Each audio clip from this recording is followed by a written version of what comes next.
ठरलं तर मग या मालिकेच्या आजच्या एपिसोडमध्ये आपण पाहत असतो की सायली ते देवापुढे हात जोडून उभा असते. ती म्हणत असते की मी जे काही करते ते बरोबर तरी आहे ना. आजपर्यंत आईंशी आणि पूर्णाजीशी मी कधीही खोटं बोलले नाही, पण माझा हेतू तुला चांगलाच माहीत आहे. मी रविराज काका आणि प्रतिमा त्याला सुद्धा काहीही सांगितलं नाही. मी जे काही करते त्यासाठी मला आशीर्वाद दे, माझ्या पाठीशी उभा राहा, असंही ते सायली हात जोडून म्हणत असते. तेव्हाच खरं तरी ते गणपतीच्या डोक्यावरचं फूल खाली पडतं. तेव्हाही ते सायलीला फार बरं वाटतं. तिला वाटतं असतं की मी जे काही करते त्यासाठी मला बाप्पाने आशीर्वाद दिला, सगळं काही छानच होणार, असंही ते सायलीला वाटत असतं. आता इकडे दुसऱ्या बाजूला प्रताप खरं तर अश्विनला भेटण्यासाठी हॉस्पिटलमध्ये गेलेले आहेत आणि ते प्रवास करत आहेत असा सीन दाखवलेला आहे. अश्विन म्हणत असतो, डॅड तुम्ही मला अचानक असे कसं काय भेटायला आलेत, काही प्रॉब्लेम झाला आहे का? त्यावर प्रताप म्हणत असत, नाही रे, काही प्रॉब्लेम नाही झाला. प्रॉब्लेम झाल्यावरच मी तुला भेटायला यायचं का? मी असंच तुला काही बोलू शकत नाही का? असं म्हटल्यानंतर अश्विन म्हणत असतो, पण नाही, तुम्ही काहीतरी झाल्याशिवाय असं मला भेटायला येणार नाहीत, मला याची खात्री आहे. मम्माने तुम्हाला प्रियाबद्दल सगळं सांगितलं आहे का? म्हणून मला बोलायला आलात का तुम्ही? त्यावर प्रताप म्हणत असतात, हो, मला सगळं काही तुझ्या मम्माने सांगितलं आहे, मला त्याच गोष्टीचं वाईट वाटतं. त्यावर अश्विन म्हणत असतं, या प्रियाबद्दल वाईट वाटणं साहजिकच आहे, कारण की ती कोणतं काम धडाचं करते, तिने वाईटच तर सर्व गोष्टी केल्यात. त्यावर प्रताप म्हणत असत, मला तिच्याबद्दल वाईट काहीच वाटत नाही, कारण की तिचा आणि माझा संबंध काहीच नाही. मला वाईट या गोष्टीचं वाटलं, प्रियाची बातमी मला तुझ्या मम्माकडनं कळली, तूही सांगू शकला असता ना रे. त्यावर अश्विन म्हणतो, डॅड तुम्ही इथे नव्हता. त्यावर प्रताप म्हणत असतात, अरे फोन केला असतास, तू जर मला फोन करून म्हटला असता की मला डॅड तुमच्याशी बोलायचं आहे, तेव्हा मी सगळं काम सोडून तुझ्याकडे आलो असतो. त्यावर अश्विन म्हणत असतो, डॅड मी इतक्या साऱ्या चुका केल्यात ना, त्यामुळे माझ्या चुकाचं ओझं तुमच्यावर मला टाकायचं नव्हतं. त्यावर प्रताप म्हणत असतात, ओझं तर मला या गोष्टीचं वाटतंय, कारण की तुला हा विश्वासच नाही की आम्ही तुझ्या प्रत्येक संकटामध्ये तुझ्या पाठीशी उभा राहूत म्हणून. तुला सांगू का अश्विन, मला खरं तर बाप होण्यापेक्षा तुमचा मित्र व्हायला जास्त आवडेल. मला एक गोष्ट सांग, तुला प्रियाबद्दल, प्रियाच्या प्रेग्नेन्सीबद्दल काही वाटतंय का? मनात कोणतीही आड ठेवू नको, जे आहे ते स्पष्ट सांग.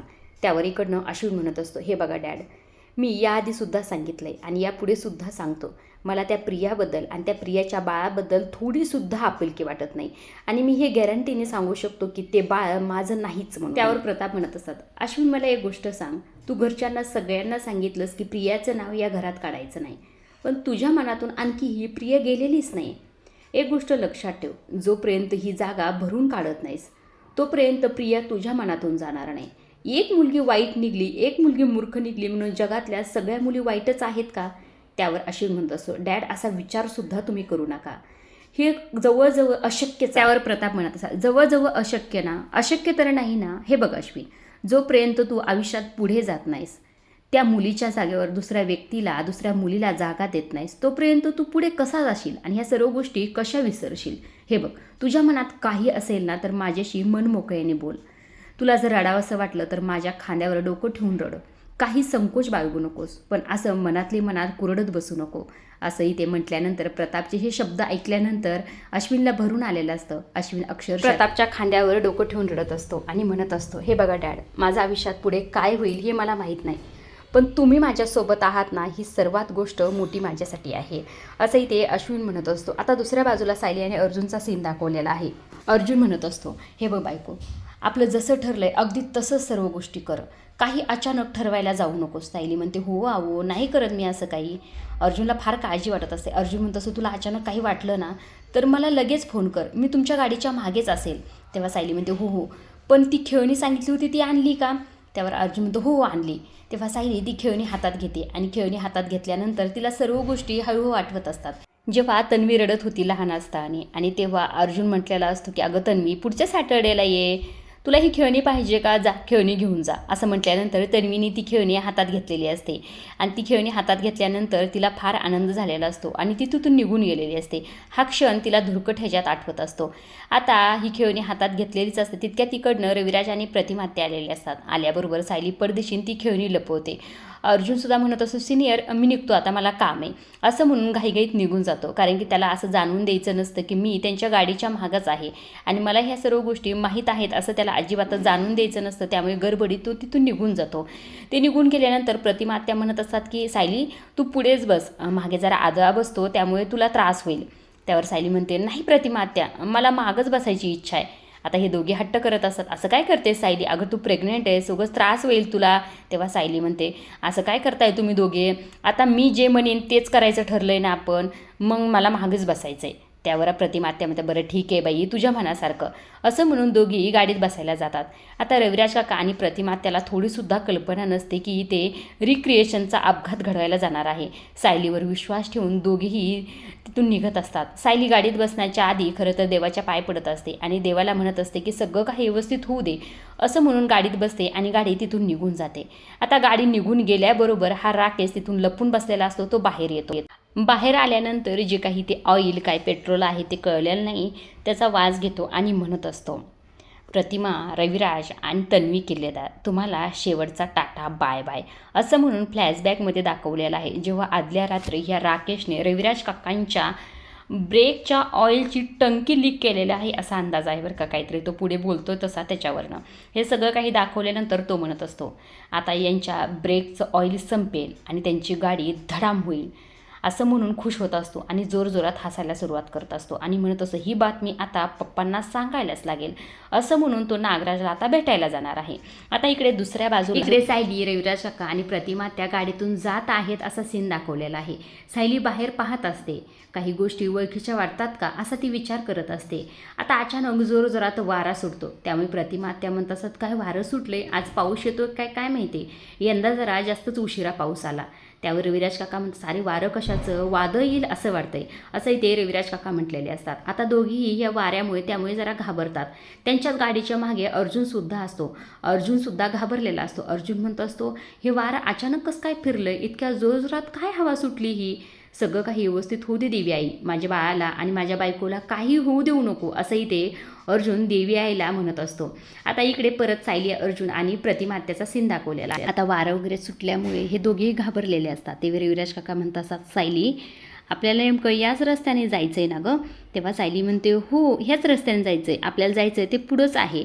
असं म्हटल्यानंतर प्रतिमात्या म्हणत असतात अगं सायली आता तर तुला सांगावं असं वाटतं का गं की आपण कुठे जाणार आहोत. त्यावर रविराज काका म्हणत असतात की अरे सायली घेऊन जाते म्हटल्यानंतर कुठल्या तरी मंदिरातच घेऊन जाईल. त्यावर सायली म्हणते हो हो अगदी तसंच, इथून जरा पुढे गेलं ना तिथे एक मंदिर आहे, आपल्याला तिथेच जायचं आहे. तेव्हा प्रतिमात्या म्हणतात पण दुसऱ्या रस्त्याने गेलो असतो तर बरं झालं असतं, मला ह्या रस्त्याने जरा भीतीच वाटते, असंही ते प्रतिमात्या म्हणत असतात. कारण की वारं सुटलेलं असतं आणि हाच रस्ता त्यांच्या अपघाताचा सुद्धा असतो, त्यामुळे प्रतिमात्या जरा इथे घाबरलेले असतात. ते चालत आहेत बराच वेळ असं दाखवलेले आहे. त्यांच्या गाडीचं पेट्रोल का ते ऑइल आहे ते लीक होत असतं. ह्या सर्व गोष्टी थरारक पद्धतीने त्यांनी जरा दाखवलेल्या आहेत. इकडे दुसऱ्या बाजूला घरचा सीन दाखवलेला आहे. इकडे कल्पनाने कोणता तरी पदार्थ बनवलेला आहे आणि ते इथे खाली न्यूजपेपरवर टाकत असतात. तेव्हा खरं तर जोरजोरात हवा सुटते, त्यामुळे ते पेपर उडायला लागतो. तेव्हा कल्पना म्हणत असते असा अचानक हा वारा काय सुटला आहे, काय झालं असेल नेमकं. असं म्हटल्यानंतर आता विमल म्हणत असते थांबा मी दरवाजा आणि खिडक्या बंद करून घेते म्हणजे हवा आतमध्ये यायची नाही. असं म्हणून विमल आता दरवाजा आणि खिडक्या बंद करायला निघून जातात.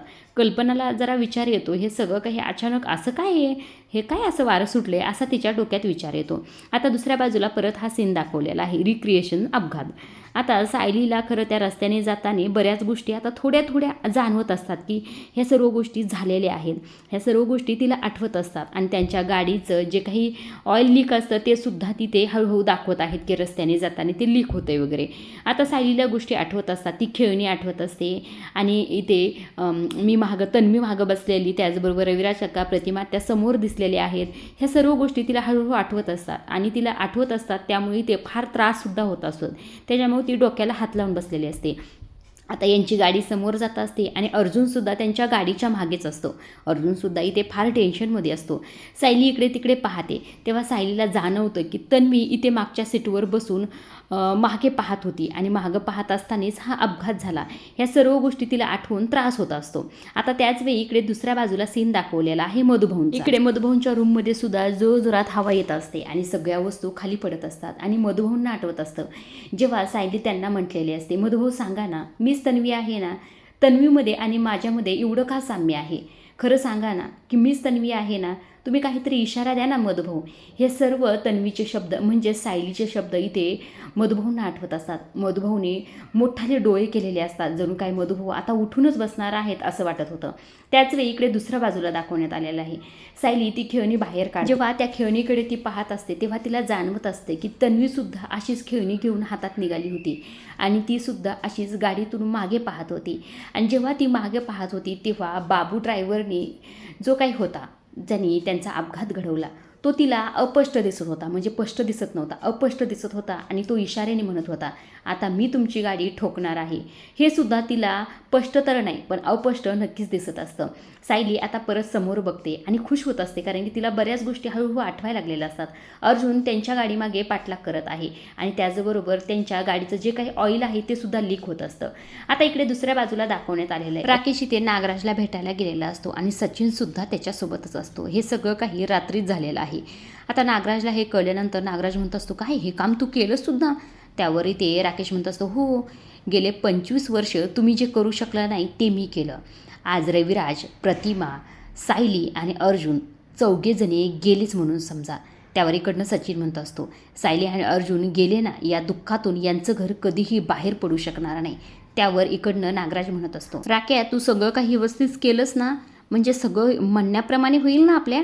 त्यावर राकेश म्हणत असतो, हो, तुम्ही अजिबातच काळजी करू नका, सगळ्या गोष्टी मी बरोबर केलेल्या आहेत, ते चौघे आता वाचू शकणार नाहीत.